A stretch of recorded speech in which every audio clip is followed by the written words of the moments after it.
வணக்கம். என்ன செய்தியை பார்க்க போகிறோன்னு கேட்டிங்கன்னா, திமுக வெற்றிக்கு வேட்டு வச்ச சம்பவம், திராவிட மாடல் ஆட்சிக்கு ஆப்பு. நம்ம முதலமைச்சரை பொறுத்த வரைக்கும் மீண்டும் ஆட்சிக்கு வந்துவிட வேண்டும் என்பதற்காக அரசாங்க பணத்தை எடுத்து அள்ளி அள்ளி விடுறாரு. அரசாங்க பணத்தை எடுத்து அள்ளி அள்ளி விடலாம், தப்பு கிடையாது. ஆனால் மக்கள் ஆபத்தில் இருக்கின்ற பொழுது, உயிரா பணமா என்று வருகின்ற போது உயிரைத்தான் முக்கியமாக கருதுவாங்க, பணத்தை முக்கியமாக கருத மாட்டாங்க. நீ கொடுக்கின்ற பணம் வேணாப்பா, நாங்கள் பாதுகாப்பாக இருந்தால் போதும், நாங்கள் சம்பாரிச்சிக்குவோம் அப்படின்னு சொல்லிட்டு திமுக தருகின்ற பணத்தை வாங்கிக்கிட்டு யார் சட்டம் ஒழுங்கை சிறப்பாக காப்பாற்றுறாங்களோ அவங்களுக்கு தானே ஓட்டு போடுவாங்க. அதனால தான் சொல்கிறேங்க, தமிழகத்தில் தொடர்ந்து 3 சம்பவங்கள் நடந்திருக்குது. இந்த 3 சம்பவம் திமுகவுடைய வெற்றிக்கு வேட்டு வச்சிருக்குது. அவ என்னென்ன அப்படின்றது தான் விரிவாக பார்க்க போகிறேங்க. அதற்கு முன்பாக உங்ககிட்ட ஒரு வேண்டுகோளுங்க. இந்த மாதிரி வீடியோ பேசினாவே பிரச்சனை தானுங்க. ரெண்டாவது, இப்படியே இந்த வீடியோவில் இந்த அதிர்ச்சி சம்பவங்களுடைய வீடியோக்களை இணைச்சோம்னு வச்சுங்களேன், அதுக்கு பைசாவும் வராதுங்க. அதனால் நீங்கள் தான் சப்போர்ட்டாக இருக்கணும்.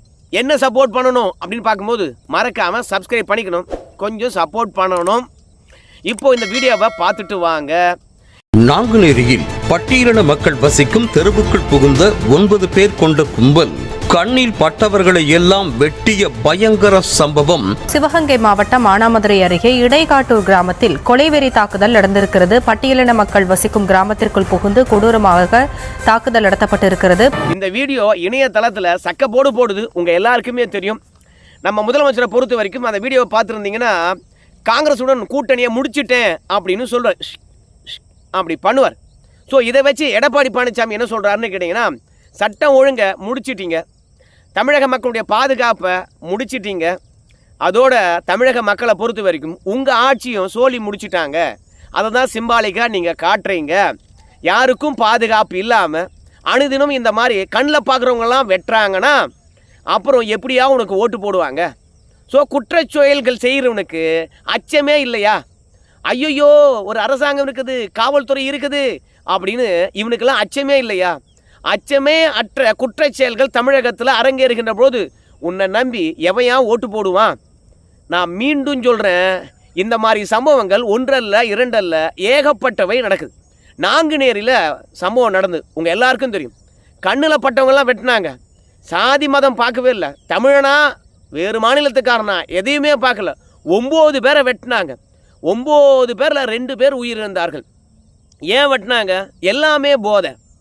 இந்த போதையில் எதற்காக வெட்டினாங்க அப்படின்னு பார்க்கும்போது சாதிய பெருமைக்காக, சமூகத்தில் தனக்கு ஒரு அந்தஸ்து வேண்டும் என்பதற்காக, சிறை சென்று விட்டு வந்தோம் என்றால் பார்க்குறவங்களாம் பயப்படுவோம் என்பதற்காக. ஒருத்தரை வெட்டினா கூட ஏதோ முன்விரோதத்தில் வெட்டினாண்டா அப்படின்னு போயிடும். ஆனால் 9 பேரை வெட்டினா, அடா சாமி, ஆட்கள் பட்டம் பகலில் இருக்கின்ற போது கடையில் டீ குடிச்சுன்னு இருக்கும்போது டீ கடையில் பெட்ரோல் குண்டு வீசி 9 பேரை வெட்டினவனோட இவனுங்கப்பா சாமி, இவனுக்கிட்ட வச்சிக்கவே கூடாதரா அப்படின்னு சொல்லிட்டு அந்த சுற்று வட்டாரமே தான் போனோம்னா தன்னை பார்த்து பயப்படும் என்ற அதிகார மமதையின் காரணமாகத்தான், இல்லை அந்தஸ்து வரும் வெட்டினா அப்படின்ற எண்ணத்தினால தான் இந்த 21 வயதுலேருந்து 19 வயது கொண்ட இளைஞர்கள் போதை போட்டுட்டு கத்தி எடுத்து 9 பேரை வெட்டினாங்க. அந்த சம்பவத்தினுடைய ஈரம் காயவே இல்லை. அதற்குள்ளாக சிவகங்கை மாவட்டம் மானாமதுரையில் இடைக்காட்டூரில் பார்த்தீங்கன்னா கண்ணில் பட்டவங்களை அத்தனை பேரையும் வெட்டியிருக்காங்க. ஏன் வெட்டினாங்க அப்படின்னு பார்க்கும் பொழுது, இடைக்காட்டூர்லேருந்து ராஜின்னு ஒருத்தர் பஸ் ஸ்டாண்டில் போய் பஸ் ஏற காத்திருக்கிறார். அப்படி காத்திருக்கின்ற தருணத்தில் அங்கே போதை ஆசாமிகள் 3 வண்டியில் வராங்க. ராஜுக்கிட்ட எதையோ கேட்குறாங்க, வாய் தகராறு ஆகிறது, கையில் ஆயுதங்கள் வச்சுருக்காங்க. இவங்க கண்ணில் படக்கூடாதுன்னு சொல்லிவிட்டு இடைக்காட்டூரில் தன்னுடைய வீட்டில் புகுந்து கொள்ளுகின்றார். பிறகு இந்த போதை ஆசாமிகள் 3 வாகனத்தில் இடைக்காட்டூருக்குள்ளே வராங்க. ராஜுவை தேடிக்கிட்டு அவனை வெட்டி கொண்டு புறம்பாரு அப்படின்னு சொல்லிட்டு வராங்க. அப்படி வருகின்ற பொழுது அங்கே இருக்கிறவங்கெல்லாம் தடுக்கிறாங்க. ஆனால் தடுக்கிறவங்களையும் விடவே இல்லை. வீட்டுக்கு முன்பாக போய் ஏன்பா என்ன பிரச்சனைப்பா அப்படின்னு நியாயமாக கேட்குறவங்களையும் வெட்டுறாங்க. அப்படி வெட்டுகின்ற பொழுது எல்லாரும் விலைக்கு செல்லுகின்றார்கள். பிறகு ராஜுவும் வெட்டுறாங்க. ஸோ போதை தெளிகிற வரைக்கும் சுற்றி வெட்டுறாங்க அப்படின்றது தான் செய்தி நமக்கு கிடைக்கிறது. இதில் ஒரு ஒற்றுமையை பாருங்களேன். இவங்க வெட்டப்பட்டவங்க அத்தனை பேருமே தலித்துகளாக இருக்கிறாங்க. ஆனால் வெட்டினவங்க அத்தனை பேருமே தேவர் சமூகத்தை சார்ந்தவங்களாக இருக்காங்க. மறவர், கல்லர், அகமுடியர் சொல்கிறாங்களா, அந்த சமூகத்தை சார்ந்தவர்களாக இருக்காங்க. இதில் நாங்குநேரில் வெட்டினவங்க சாதி பெருமைக்காக வெட்டினாங்க அப்படின்னு தெரிகிறது. எந்த ஒரு உள்நோக்கமும் இல்லை. நம்ம சாதியில் இருக்கிறவனை பொறுத்த வரைக்கும் வாளுடன் பிறந்தவன்டா அப்படின்ற பெருமையை காரணமாகவும் நம்மளை பார்த்தா பயப்படணும் என்ற காரணத்தினாலும் அது வெட்டினதாக தெரியுது. இப்போவும் தலித் குடியிருப்புக்குள்ளே போய் தான் பார்த்தவங்களாம் வெட்டியிருக்காங்க இடைக்காட்டூரில். இதுலேருந்து என்ன தெரியுதுன்னு கேட்டிங்கன்னா, எவனை வெட்டினா கோர்ட்டு ஏறி சாட்சி சொல்ல மாட்டானோ, இல்லை கேஸ் கொடுக்க மாட்டானோ, பொருளாதாரத்தில் விளிம்பு நிலையில் எவன் இருக்கானோ அவனை பார்த்தே வெட்டுறாங்க.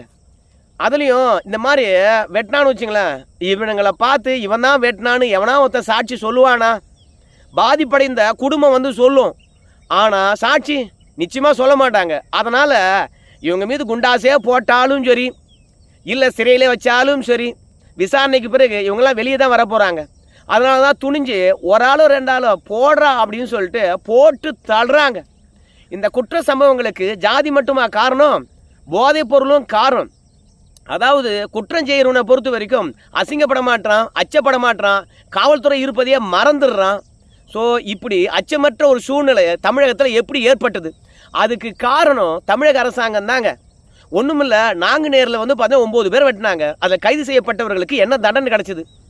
உண்மையாக ஜாதி பெருமைக்காக தான் வெட்டினாங்க அப்படின்னு சொல்லிட்டு அந்த சமூகத்தை சார்ந்தவரே சில பேர் வந்து பார்த்தா வீடியோ போட்டிருக்கானுங்க.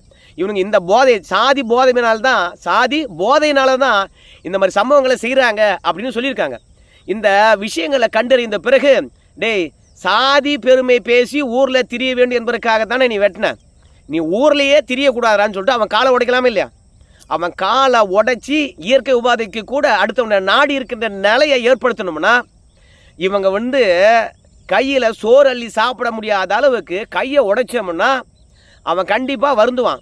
இப்படி கையும் காலம் உடைக்கப்பட்ட காட்சிகளை பொதுமக்களிடத்தில் காட்டினோம்னா நிச்சயமாக தப்பு செய்கிறவன் வந்து பார்த்தீங்கன்னா பயப்படுவான். மக்களும் அச்சமற்ற நிலையில் இருப்பாங்க.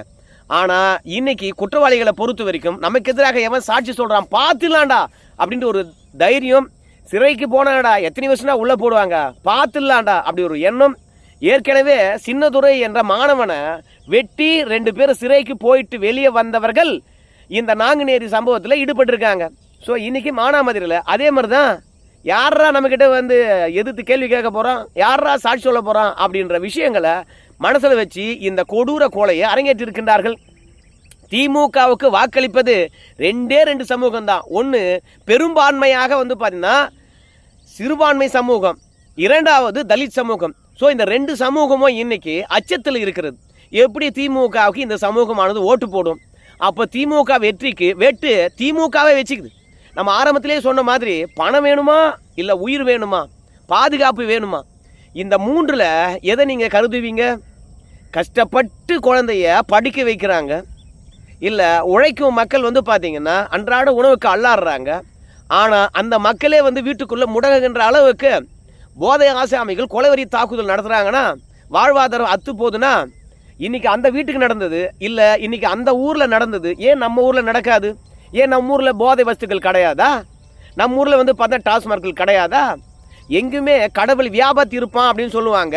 ஆனால் இன்றைக்கி போதைப் பொருள் தான் நீக்கமர எங்குமே வந்து வியாபித்து இருக்கிறது.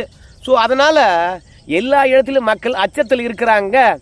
அதனால் என்னை பொறுத்த வரைக்கும் இந்த சம்பவங்கள் தொடர்ச்சியாக நடைபெறுவதும் மெயின்ஸ்ட்ரீம் மீடியாவில் விவாதம் பண்ணுறது கிடையாது, இந்த செய்திகளை பெருசாக பேசுகிறது கிடையாது.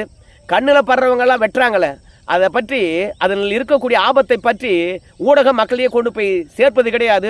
ஒரு பதட்டமும் இல்லை, தமிழகம் அமைதியாக இருக்கிறது, திமுக ஆட்சியை ஊடகம் காப்பாற்றுது அப்படின்னு நீங்கள் நினச்சிங்களா கூட சமூக வலைதளத்தில் இந்த வீடியோக்கள் தாராளமாக வருதுங்க. பல பேர் இந்த வீடியோவெல்லாம் எடுத்து போட்டு திமுக ஆட்சியுடைய அவலங்கள் அம்பலப்படுத்துகிறாங்க. இன்றைக்கி சோஷியல் மீடியா பார்க்காதவங்க யாருமே இல்லை என்று சொல்லலாம். 5 வயசுலேருந்து கிட்டத்தட்ட 95 வயசு வரைக்கும் செல்ஃபோனை தைரியமாக பயன்படுத்துகிறாங்க. இப்படி இருக்கின்ற நிலைமையில் திமுக ஆட்சிக்கு கெட்ட பேரை இந்த போதை ஆசாமிகளும் போதைப் பொருள் விற்கிறவன் தான் ஏற்படுத்துகிறான். அதோட கோயம்புத்தூரில் சூலூருக்கு அருகாமையில் எங்கெல்லாம் மாணவர்கள் வந்து தனிமையில் படிக்கிறாங்களோ இல்லை தனிமையில் அறை எடுத்து தங்குறாங்களோ அவங்ககிட்டலாம் பழக வேண்டியது, அவங்ககிட்ட என்னென்ன இருக்குது என்பதை தெரிந்து கொள்வது. பிறகு ஒரு கேங்காக போய் அறையில் தங்கி படிக்கக்கூடிய மாணவர்களை மிரட்டியோ இல்லை வழிமறித்தோ அவங்ககிட்ட இருக்கின்ற பொண்ணு பொருள் எல்லாவற்றையும் கொள்ளையடிப்பது. இப்படி தொடர்ச்சியாக கோயம்புத்தூர் சூலூரில் பல சம்பவங்கள் நடந்துக்கிட்டு இருந்திருக்குது. காவல்துறை கிட்ட புகார் தொடர்ச்சியாக போகுது. யார் செய்கிறாங்க அப்படின்னு கண்காணித்து நேற்று குற்றவாளி பாலமுருகன் என்று நினைக்கிறேன் அவனை சுட்டு பிடிச்சிருக்காங்க. இன்னைக்கு காவல்துறை மீது அச்சமில்லை என்று சொன்னோம்ல, வழிபறி கொள்ள. இந்த வழிபறி கொள்ளையினை பொறுத்த வரைக்கும் காவல்துறை கைது பண்ண போகிறாங்க. காவல்துறையினரை வந்து பார்த்தீங்கன்னா குறிப்பாக காவல்துறை ஆய்வாளரை வெட்டியிருக்கானுங்க. அதுக்கப்புறம் தான் இந்த குற்றவாளிகளை காலில் சுட்டு பிடிச்சிருக்காங்க. தமிழகத்தில் அனுதினமும் குற்றச்செயல்கள் அதிகரிக்குது. ஆனால் அந்த குற்றச்செயலில் ஈடுபடுறவங்க அத்தனை பேரும் பாருங்களேன் இளைஞர்களாக இருக்கிறாங்க. மொத்தமாகவே வந்து 22 வயதுக்கு மேலானவர்கள் யாருமே இல்லை. அப்படின்னா இந்த சின்ன பசங்களுக்கு என்ன தேவை இருக்குது? என்ன குடும்பத்தை காப்பாற்ற போகிறானா, இல்லை அப்பாவுடைய மருத்துவ செலவுக்கு கொள்ளடிக்கிறானா, என்னத்துக்கு? எல்லாமே போதை வஸ்துக்கு தான். அப்போது முழுக்க முழுக்க இன்னைக்கு நடக்கின்ற எல்லா அசம்பாவிதத்துக்கும் காரணம் போதை வஸ்து. இந்த போதை வஸ்து கடந்த காலங்கள்லையும் இருந்தது, இப்போ மட்டுமா இருக்குது, எல்லா காலங்களும் இருக்குது. ஆனால் அன்னைக்கெல்லாம் வந்து பயந்து பயந்து விற்கப்பட்டது. இன்னைக்கு போதை வஸ்தானது எங்கே பார்த்தாலும் தாராளமாக கிடைக்கிறது. போதைப் பொருள் விற்கிறவனுக்கு பயமே கிடையாது. அதுக்கு காரணம் ஆளுந்தரப்பே இதை செய்யறதுனால தான் இந்த மாதிரியான அசம்பாவிதங்கள் தொடர்ச்சியாக நடக்கிறது. ஜாபர் சாதிக் அவனுக்கு உரிய தண்டனை மட்டும் கிடைச்சிருந்ததுன்னா நிச்சயமாக அடுத்தடுத்து போதைப் பொருளை விற்கின்றவனுக்கு பயம் வந்திருக்கும். ஆனால் அந்த ஜாபர் சாதிக்க திமுகவுடைய வழக்கறிஞர்களையே காப்பாற்றி வெளியே கொண்டு வந்த கதையெல்லாம் நம்ம பார்க்குறோம். ஏன்னா இந்த ஜாபர் சாதிக்கை பொறுத்த வரைக்கும் திமுகவில் இருந்தவன், திமுகவில் உச்சபட்ச இடத்துல இருக்காங்க, முதலமைச்சர், துணை முதலமைச்சர். ஸோ அவங்களுடைய நெருக்கமாக இருக்கிறவங்க. ஸோ ஜாபர் சாதிக்க நோண்டோம்னா அடுத்தடுத்து வந்து பார்த்தீங்கன்னா திமுக தலைமை வரைக்கும் போனாலும் போகும் என்பதனால திமுகவுடைய வழக்கறிஞர்களே போராடி இந்த மாதிரி குற்றவாளிகளை காப்பாற்றிடுறாங்க. இனிமே செய்யாதா போடா, திமுக பக்கமே திரும்பாதடா போடா அப்படின்னு துரத்தி விடுறாங்க. அதாவது சிறங்க பிடிச்ச கையும் இரும்பு பிடிச்ச கையும் சும்மா இருக்காதுன்னு சொல்லுவாங்க. அந்த மாதிரி போதைப் பொருள் விற்றவன் சும்மா இருப்பானுங்களா? ஒரு முறை உள்ளே போயிட்டு வந்துட்டோம், உள்ளே என்ன நடக்குதுன்னு தெரிஞ்சுக்கிட்டாங்க. அங்கே ஒன்றும் பெருசாக இல்லைடா அப்படின்னு தெரிஞ்சுக்கிட்ட பிறகு தொடர்ச்சியாக இந்த மாதிரி சம்பவங்கள் நடக்கிறது. நீங்களே சொல்லுங்களேன், இந்த மாதிரி தொடர்ச்சியாக வந்து தமிழகத்தில் நடந்தால் நீங்கள் இந்த ஆட்சிக்கு ஓட்டு போடுவீங்களா? அப்போது திமுக ஆட்சியினுடைய அந்திம நேரத்தை எழுதுவது இந்த மாதிரி ஆபத்தான சம்பவங்கள் தானே. ஸோ கடைசி காலத்தை கடந்து கொண்டு இருக்கின்ற பொழுது கடுமையான நடவடிக்கை எடுத்து இவற்றையெல்லாம் ஒடுக்காத வரையில் நீங்கள் தலையிலேயே கவர்மெண்ட் பணத்தை எடுத்து அபிஷேகம் பண்ணிங்கன்னா கூட பணம் வாங்கிக்கின்னு கண்டிப்பாக மக்களை பொறுத்த வரைக்கும் திமுகவுக்கு ஓட்டு போட மாட்டாங்க. இது ஏதோ ஒன்று திமுக பயமுறுத்துறதுக்காக கிடையாது. இன்றைக்கி பொதுமக்கள் எல்லாருமே பேச ஆரம்பிச்சிட்டாங்க. வயதானவர்கள்லேருந்து இளையோர் வரைக்கும் என் புள்ள எப்படி தான் காலேஜ் போயிட்டு வருவானோ, என் பேரன் எப்படி தான் வந்து பள்ளிக்கூடம் போயிட்டு வருவானோ தெரியலையே அப்படின்னு சொல்லுகின்ற அளவுக்கு தான் இன்றைக்கி தமிழகத்தில் வந்து சட்டம் ஒழுங்கு கெட்டு போயிருக்குது. எப்போ பார்த்தாலும் வந்து நீங்கள் பீகாரை பார்த்தீங்களா, உத்தரப்பிரதேசம் பார்த்தீங்களா அப்படின்னு முட்டு கொடுக்கின்ற திமுகவுடைய வாடகை வாய்கள் கூட இந்த நாங்குநேரி சம்பவத்தை பற்றி பேச மறுக்கிறது. அதே மாதிரி இடைக்காட்டூரில் தலித்து மக்களை கண்ணில் பட்டவங்களாம் வெட்டினாங்களே அந்த சம்பவத்தை பற்றி பேச மறுக்கிறது. கூட்டணி கட்சிகளை பொறுத்த வரைக்கும் இதற்கு பின்னாடியெல்லாம் வந்து சங் பரிவார் கும்பல் இருக்குமோ அப்படின்னு பேசி தொலைக்குதுங்க. உண்மையான காரணங்களை பேச மறுப்பதனால தான் திமுகவை காப்பாற்றப்படுதா நினச்சிக்கிட்டு தோல்வியை நோக்கி போயிட்டு இருக்குது கூட்டணி. இந்த மாதிரி விஷயங்கள்லாம் தொடர்ச்சியாக நடைபெறுவதனால தான் நாம் பணம் கொடுத்தா கூட ஜெயிக்க முடியாது என்பதனால அறிவாலயத்தை தாண்டி யார் போனாலும் சரி வா வா வான்னு கூப்பிட்டு கூட்டணியில் சேர்த்துக்கிறாங்க. ஸோ திமுக தோல்வி அடையும் என்று தெரியும். ஆனால் இந்த சம்பவங்கள் தொடர்ந்து நடந்தால் படுதோல்வி அடையும், எதிர்கட்சியாக கூட வராது. ஸோ இந்த ஆட்சியை தக்க வைத்து கொள்ள வேண்டும் என்றாலோ இல்லை மீண்டும் ஆட்சிக்கு வரணும் என்று நினைச்சாலோ இல்லை எதிர்கட்சி அந்தஸ்தில் வந்து பார்த்தீங்கன்னா உட்காரணும்னு நினச்சா கூட இந்த மாதிரியெல்லாம் சம்பவங்களை தொடர்ந்து நடைபெறுவதை தடுக்கணும். உண்மையாகவே நான் காட்டின காட்சிகளை நீங்கள் பாருங்கள், உங்களுடைய நெஞ்சம் பதைப்பதைக்குதான் இல்லையா? சமூக வலைத்தளத்தில் பார்த்த ஒவ்வொருத்தரும் வந்து பார்த்தீங்கன்னா இந்த சம்பவத்துக்கு பிறகு திமுக ஓட்டு போடணும் அப்படின்னு என்ன வருங்களா? நீங்கள் சொல்லுங்கள். போதைப் பொருளுக்காக பள்ளியில் படிக்கின்ற மாணவர்களையும் ஹாஸ்டலில் தங்கி படிக்கக்கூடிய மாணவர்களையும் அடித்து உதைத்து வெட்டி செயின் பறிப்பது, காசு பறிப்பது, பொருட்களை பறிப்பது என்று சொல்லிட்டு கோயம்புத்தூரில் சூலூரில் இந்த சம்பவம் அரங்கேறிக்கிறது. இவங்க டீலிங்கு தமிழகம் முழுவதும் இருந்திருக்குது. இப்படி விதவிதமாக அசம்பாவிதங்கள் தமிழகத்தில் நடந்து கொண்டிருக்கின்ற போது அப்பா ஆட்சிக்கு ஆப்பு இல்லாமல் ஆரத்தியாக எடுப்பாங்க. நீங்கள் சொல்லுங்கள் உங்கள் கருத்தை. மறக்காமல் சப்ஸ்கிரைப் பண்ணிக்கோங்க, கொஞ்சம் சப்போர்ட் பண்ணுங்கள்.